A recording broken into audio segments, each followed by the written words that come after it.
4টে সিটের মধ্যে 3টে সিট ছিল বিজেপি, লোকসভাতেও ছিল, বিধানসভাতেও ছিল। সেটা তৃণমূল কংগ্রেস জিতেছে, আর আমাদের সিটটা আমরা জিতেছি। অর্থাৎ আউট অফ 4। আমি এর জন্য সমস্ত মানুষকে আমাদের কৃতজ্ঞতা, প্রণাম, সেলাম, দোয়া যাই বলুন, আশীর্বাদ, শুভকামনা, দণ্ডবত, জোহার সবকিছুই জানাচ্ছি। আজকের এই জয়টা মানুষের জয়।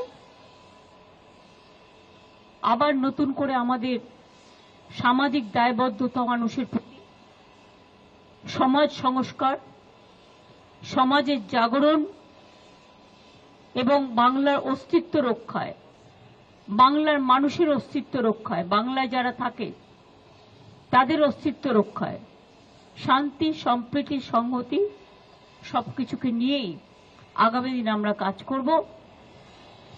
লোকসভা নির্বাচনের জয় এবং বিধানসভা নির্বাচনের জয় দুটোই আমরা ডেডিকেট করব 21শে জুলাই। আমরা টোটালটাই যারা নো আইডি নো ভোট এই লড়াইয়ে প্রাণ দিয়েছিলেন তাদেরকে মনে রেখে গণতান্ত্রিক ধারাকে সম্মান জানিয়ে, অনেক চক্রান্ত সত্ত্বেও মানুষ তো ভোটটা দিচ্ছে।